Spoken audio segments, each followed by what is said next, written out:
உங்கள் favourite TV ஷோக்களை இனி miss பண்ண தேவையில்லை. ZEE5 இல் முற்றிலும் இலவசமாக காணுங்கள். இங்கேயும் எப்பொழுதும். அந்த ஜான்சிய பத்தி யார்கிட்ட விசாரிச்சாலும் சரிப்பட்டு வராதுன்னு தோணுச்சு. அதனால நான் நேர்ல போய் பார்த்து கன்ஃபார்ம் பண்ண மட்டும்தான் நிம்மதியா இருக்கும்னு தோணுச்சு. அதனால நானா நேரா கிளம்பி ஹாஸ்பிட்டல் போய் அந்த ஜான்சியோட நிலைமைய பார்த்துட்டு தான் வரேன். அந்த ஜான்சிக்கு தலையில பயங்கரமா அடிபட்டிருக்கு. அது மட்டும் இல்லாம அவங்க மறுபடியும் எப்ப சுயநினைவுக்கு வருவாங்கன்னு எங்களால எக்ஸாக்ட்டா சொல்லவே முடியாதுன்னு சொல்லி அவளுக்கு ட்ரீட்மெண்ட் கொடுக்கற டாக்டரே சொல்லிட்டாங்க.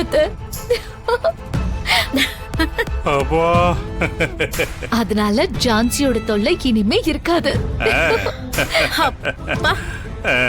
ஒரு வழியா நமக்கு இருந்த 2 ரொம்ப பெரிய பிரச்சனையும் ஒரு முடிவுக்கு வந்துருச்சு.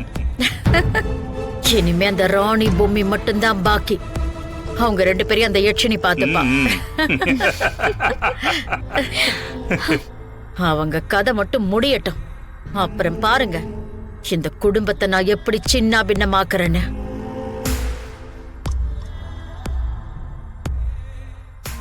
ராணி இப்ப வரைக்கும் எடுத்த காரியம் எதுலயும் தோத்து போனதா சரித்திரமே கிடையாது. இந்த காரியத்திலயும் கண்டிப்பா ஜெயிச்சுட்டு தான் வருவா. ஆமா ராணி, உன் மேல எங்க எல்லாருக்கும் அவ்வளவு நம்பிக்கை இருக்கு. அப்பா சித்தார்த், ராணிய பத்திரமா பாத்துக்கப்பா. தாத்தா, நாங்க என்ன உங்களை விட்டுட்டு ஃபாரினுக்கு போக போறோம்? பக்கத்துல இருக்க கோயிலுக்கு போக போறோம். நீங்க யாரும் எதை பத்தியும் கவலைப்படாம நிம்மதியா இருங்க. ராணி, கிளம்பலாமா? சரி, அப்ப நாங்க போறோம். சித்தார்த், ஒரு நிமிஷம் இரு. நீங்க 2 பேரும் 2 நிமிஷம் இங்க இருந்துட்டு அதுக்கப்புறமா புறப்படுங்க. இல்ல பாட்டி, ஏற்கனவே ரொம்ப லேட் ஆயிடுச்சு. அந்த கோவில் வேற எங்க இருக்குன்னு கூட எங்களுக்கு தெரியாது. யார்கிட்டயாவது கேட்டுதான் நாங்க ரூட்டே கண்டுபிடிக்கணும். நாங்க கிளம்புறோம் பாட்டி. வா ராணி, வா வா. வரோம். சரி, வரோம். வாப்பா. வாங்க வாங்க, அவங்க வராங்க. அஞ்சல, போறவங்களை ஏன் தடுக்கிற? அவங்கள ஏன் 2 நிமிஷம் இருந்துட்டு போ சொன்ன? ஏங்க, எந்த ஒரு நல்ல காரியத்துக்கு கிளம்பி போகும்போதும் போயிட்டு வரேன்னு தான் சொல்லணும்னு உங்களுக்கு தெரியாதா? அவன் கிளம்பும் போது போறோன்னு சொன்னான். அது என்னமோ எனக்கு அபசகனமா பட்டுச்சு. அதான் அவங்க 2 பேரையும் கொஞ்ச நேரம் இருந்துட்டு போங்கன்னு சொன்னேன். அவ சரியாதானே சொல்லிட்டு போனா. அவங்க 2 பேரும் போறாங்க, திரும்பி வரவே மாட்டாங்க. சரியா சொன்னீங்க அத்தை. நேத்து நைட்டு அந்த யட்சினி நம்ம கிட்ட சொன்ன மாதிரி ஏதாவது பெரிய சம்பவம் பண்ணுவான். எனக்கு நம்பிக்கை இருக்கா? ஆமாக்கா, கண்டிப்பா செய்வா. அவ புருஷனை அந்த பெட்டியில இருந்து வெளியே கொண்டு வரணும்ல, அதுக்காகவே அவ கண்டிப்பா பண்ணுவா. அக்கா, இப்போ கடவுள் அவங்க பக்கம் இருக்காரோ இல்லையோ, கண்டிப்பா நம்ம பக்கம் இருக்காரு. நமக்கு உதவி செய்யறதுக்குன்னே யாராவது ஒருத்தரை சரியான நேரத்துல நமக்கு காட்டி கொடுத்துறாரு.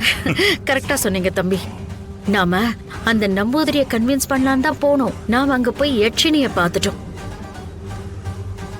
ஒருவேளை அந்த நம்பூதிரியே இருந்திருந்தா கூட அந்த ஆள் நமக்கு ஹெல்ப் பண்ணிருப்பாராங்கிறது சந்தேகம்தான். ஆனா சரியான நேரத்துல யட்சினிய பார்த்து நமக்கு இருந்த 2 பிரச்சனையையும் ஒரேடியா தீர்த்துட்டோம். பாத்தீங்களா? என்ன, அந்த பொம்மியும் ராணியும் அழியறத பாக்க என் புள்ள மனம் மட்டும் இல்லாம போயிட்டான். அதுதான் எனக்கு வருத்தமா இருக்கு. கவலைப்படாதீங்க அத்தை, சீக்கிரமா மனு வந்துருவான். வந்துருவான். சரி சரி, ரொம்ப நேரம் இங்க நிக்க வேண்டாம், வாங்க.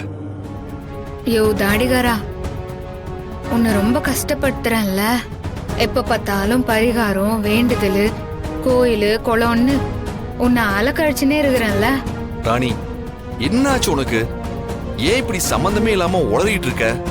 இல்லையா, உன்னை பார்க்க சொல்ல அப்படிதான் தோணுச்சு, அதான் கேட்டேன். சரி, அதை விடு. பரிகாரம் அது இதுன்னு எல்லாம் முடிஞ்சதுக்கு அப்புறம் நாம ஒரு சின்ன ட்ரிப் பிளான் பண்ணலாமா?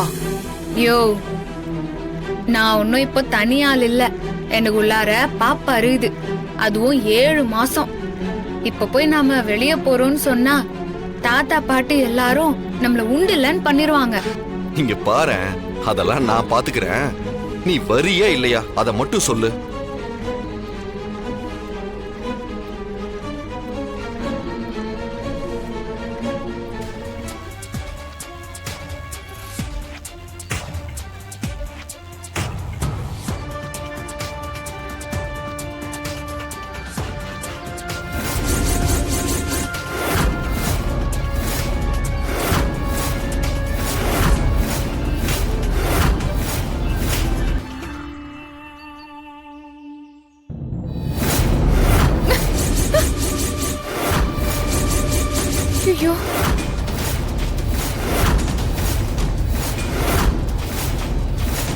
என்னையா சோதனை இது?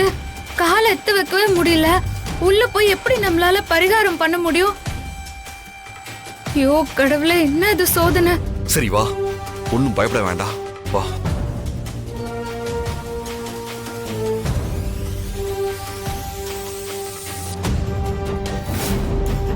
ஐயா ஐயா ஐயா,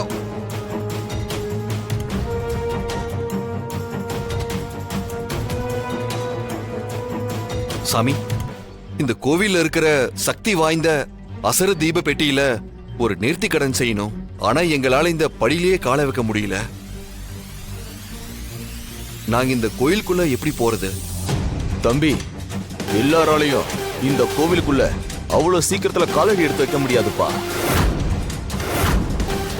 அதுக்குன்னு சில பரிகாரம் நேர்த்தி கடன்லாம் இருக்கு. அதை நாங்க செய்யறோம்னு முழு மனசோட நீங்க வாக்கு கொடுத்தா மட்டும்தான் உங்களால இந்த கோவிலுக்குள்ள கால் எடுத்து வைக்க முடியும்.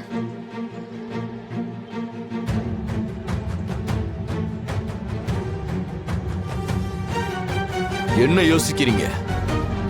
இந்த கோவிலுக்குள்ள போகணும்னா நீங்க 2 பேரும் முழு மனசோட இந்த கோவில் வாசல்ல கற்பூரத்தை ஏத்தி சத்தியம் பண்ணணும். அப்பதான் உங்களால உள்ள போக முடியும்.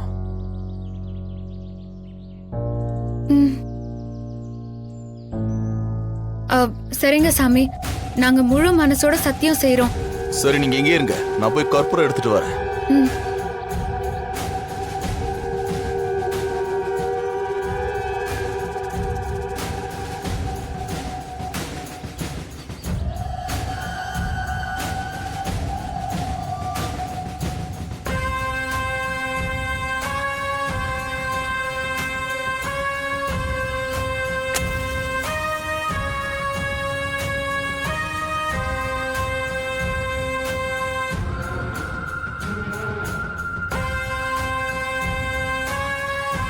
சத்தியம் பண்ணுங்க.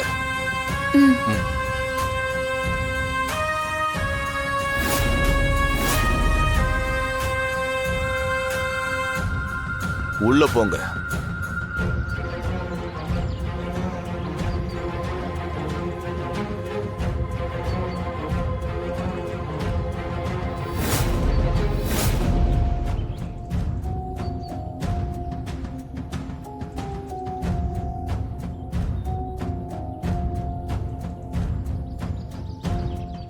ஜீ5 ஆப்பை டவுன்லோட் செய்து அனைத்து எபிசோடுகளையும் இலவசமாக பாருங்க.